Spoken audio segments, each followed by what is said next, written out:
እማዬ መጡ። ምን ሆነሽ ነው? መጡ አባዬ መጡ። እንዴ እማዬ ፖሊስ እየመጣ ነው መሰለኝ። ቆይ የሆነ የመኪና ድምፅ አይሰማሽ? የፖሊስና የአምቡላንስ ድምፅ ለይተሽ አታውቂም እንዴ? እማዬ በቃ መሄድ አለብኝ። እማዬ በቃ እባክሽን ብር ስጭኝ። እማዬ በቃ መሄድ አለብኝ። አልሰጥሽም። አርፈሽ ቁጭ በይ። አንቺ ሄደሽ ደረጃ ይታሰር ወይ እሷ? ታዲያ እማዬ እኔ ልታሰር? አዎ የገደልሽው አንቺ አይደለሽ? አባትሽ አትሄጂም ካለ አትሄጂም ነው። አርፈሽ ቁጭ በይ። አሁን አጆች ከኛ ራሴ በሙሉ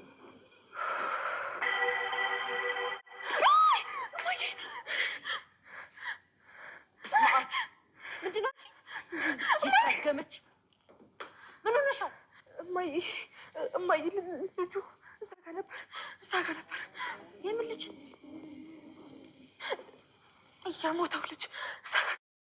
የአቶ ደረጀ ጭንቀትና ሀሳቡ እንግዲህ እንደጨመረ ነው። ቤተሰቦቻችን በባለፈው እንግዲህ በሰላም ልጅና በዳጣ ምክንያት እንግዲህ ወይዘሮ ማርታ ልታውቅ ነው ነገሩን በማለት ሲያስብ ሲጨንቅ ነበረ። ደግሞ የባሳት ታምጣ ይላል ያገሬ ሰውና እንግዲህ በሚገርም ሁኔታ አሁን ደግሞ አቢጌል ደረጀ በሚገርምና በሚደንቅ ሁኔታ ሌላ ወጥመድ ውስጥ ከታቸዋል። የሞላ ቤተሰቡን ይህ የሚሆነው እንግዲህ አርጁን አውቃ እንግዲህ ለራሷ ጥቅም እና ለእንትን ስትል ያቀረበችው ስለነበረ ይሄ ልጅ ድጋሚ ከሱ ጋር እንደተታይ ድጋሚ የሚረብሽሽ ከሆነ ለእኛ ተናገሪና እኛ በህግና በህግ የምናስተካክለው ነገር እናስተካክላለን በማለት ነበር። እንግዲህ አቶ ደረጀም ሁሉም ቤተሰቡ መላ ቤተሰቡ ያስጠነቀቃት።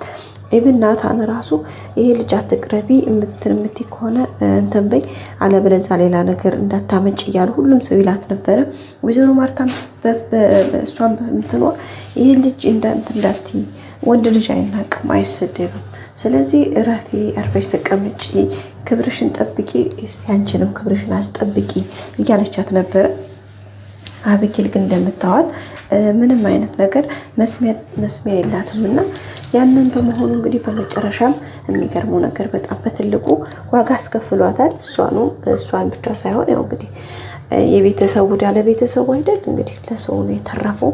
በጣም ነው የሚያሳዝነው። እንግዲህ በመጨረሻም እንግዲህ የአርጁን ጓደኛ በመግደሏ እንግዲህ ቤተሰቡም ሁሉም ሰላሙን አጥቷል።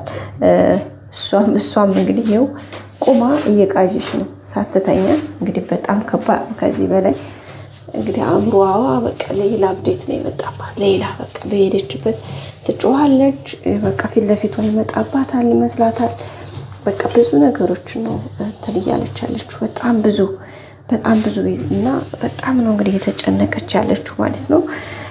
ጭንቀቷ እንደውም ተባብሶ በቃ ወደ ሌላ ነገር ነው የሄድባት። አሁን በጣም በሚያሳዝን ሁኔታ ከአቅሟ በላይ ሆኖባት አሁን እናቷ ጋር አብራ ተቀምጣ ትጮሃለች። ጋይስ በጣም ትደነግጣለች ምናምን። ሰው ያ ደግሞ የሚመጣው እንግዲህ ከጭንቀት ነው።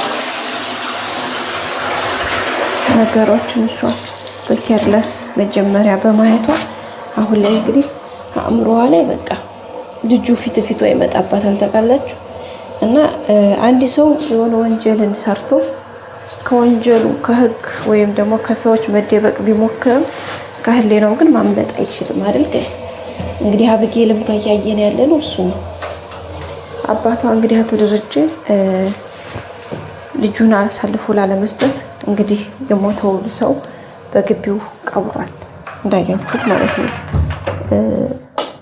ቀብሯል። ስለዚህ እሱ ደግሞ መቅበሩ በእርግጥ እንደ ድራማም ቢሆን መልካም ነው ብዬ እኔ አላስብም። ምክንያቱም እንደዚህ እያደረጉ የሰዎችን እንግዲህ እንደዚህ በቃ በተለይ በገንዘባቸው ተደራደው ይሄን ነገር የሚያደርጉ ሰዎች አሉና ለነሱም በቃ ይሄ መልካም ነው ብዬ አላስብም። በጭራሽ መደረግ የሌለበት ነገር ነው። በቃ ሰው ልጅ ያጠፋው ጥፋቱ ላደረገው ስህተቱ ዋጋውን ማግኘት አለበት፣ ወይም ደግሞ ተመጣጣኝ ቅጣቱን መቀጣት አለበት እንጂ እንደዚህ አይነት ነገር ተለባብሶ ወይም ደግሞ እንደዚህ ቆፍሮ በመቅበር እውነትን መደበቅ አይቻልም። ይሄ ከኢትዮጵያዊነት ከህግም ከባህልም ከእምነትም ከሁሉም አንጻር በጭራሽ የሚሆን ነገር አይደለም።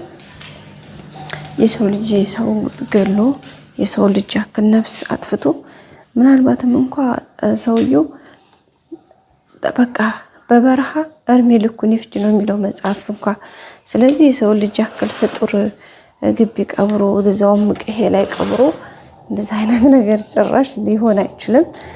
ግን ይመስለኛል ልጁን የሞተ ያስመሰሉትኝ በተለይ አቶ ደረጀና ናታን ሄደው ከመጡ በኋላ መጀመሪያ የተፈጠረው ችግር እንዳለ ሆኖ አብጌልን ለማስተማር ወደ ቀልቧ እንድትመለስ የሆነ ነገር ለማድረግ እንጂ ትክክለኛ ሞቶ አይመስለኝም።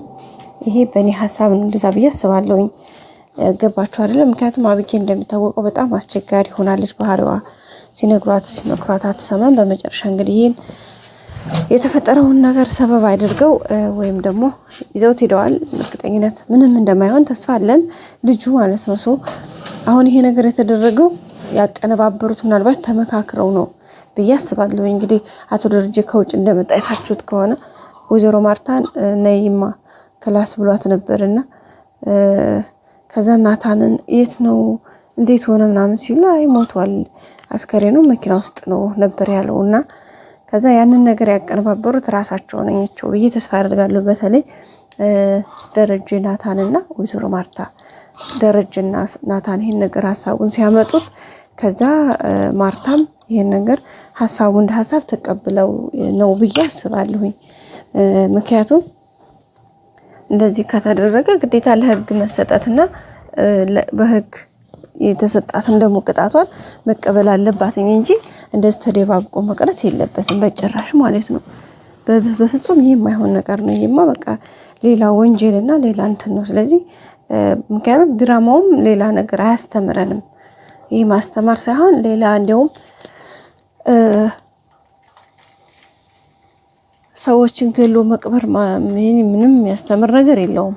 ገባችሁ አይደለ? ስለዚህ የሆነውን ነገር መቀበል አለበት። እሷም አብጌልም በሰራችው ስህተቷ መቀጣት አለባት።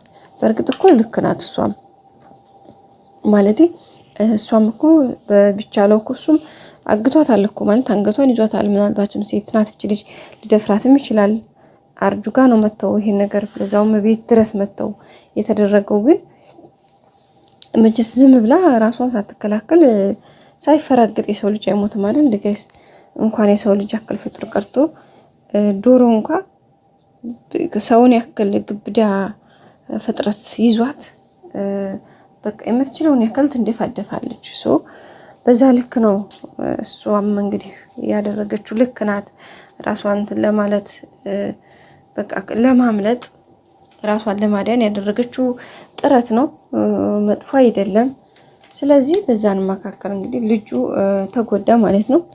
ስለዚህ ልጁ መጎዳቱ እንዳለ ሆኖ ግን ይሄን ያክል ለሞት የሚሰጠው ነው ብዬ አላስብም።